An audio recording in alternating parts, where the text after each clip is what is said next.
Là, j'ai mal à la tête. J'ai mal à la tête parce que je réfléchis, ça fait des heures, pour essayer de comprendre puis de trouver sur Internet comment il fonctionne, comment qu'on répartit les sièges sur le mode de scrutin.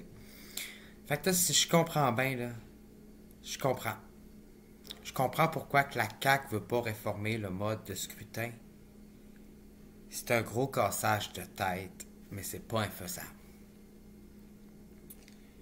Là, au Québec, les choses sont vraiment simples, là.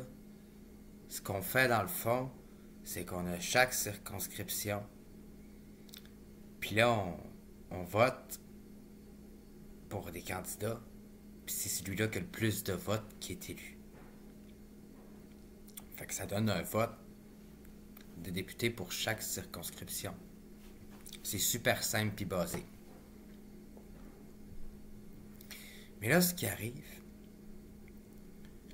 c'est qu'on se rend compte que sur le taux de vote, il y a quelque chose qui est pas proportionnel. Mais dans un sens, les sièges qui ont été acquis dans les circonscriptions, ils sont bons puis ils sont valides, là.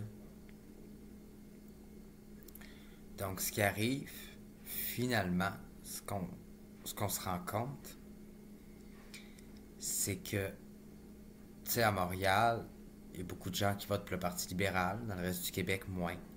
Fait qu'ils ont moins de pourcentage de vote. Ça change pas que les circonscriptions qui ont gagné dans Montréal, ils sont autant bonnes. Donc, le problème, c'est pas...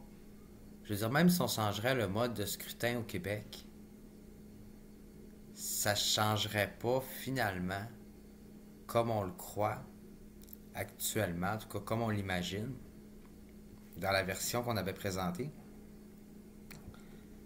Ça changera pas tant la chose.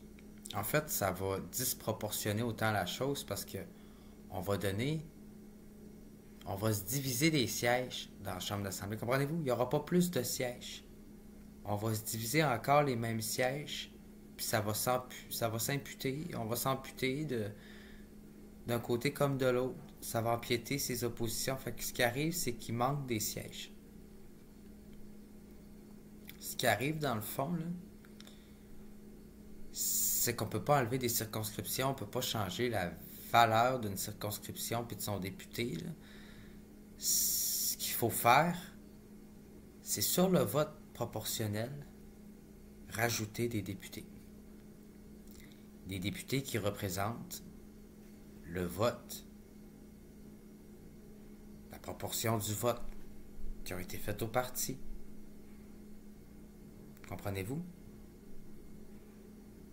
Si on fait une réforme du scrutin, ça va être pour ajouter des sièges à l'Assemblée nationale. Ça ne sera pas pour en enlever. Ce ne sera pas pour amputer un parti politique d'un député, puis enlever un député de circonscription. Il va falloir rajouter des places puis des sièges à l'Assemblée nationale. Ça va augmenter la diversité, la productivité. Finalement, peut-être qu'il n'y a pas assez de sièges. La population du Québec a peut-être besoin de plus de députés.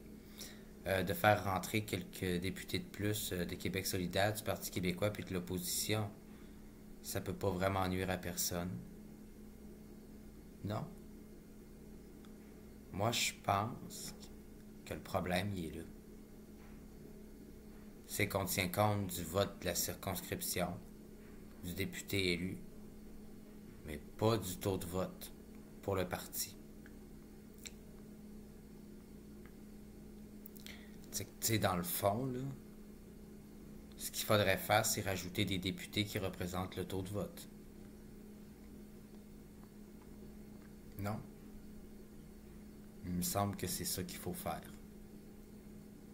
Faut pas diviser la Chambre avec les sièges qui est actuellement là. Ce que je veux dire, c'est que finalement, pour tel pourcentage du vote, ça devrait faire élire un député pour le parti, automatiquement, qui représente un député qui représente le taux de vote. Mais ça devrait pas être à 15%, là. Parce que là, c'est quasiment impossible à atteindre, là.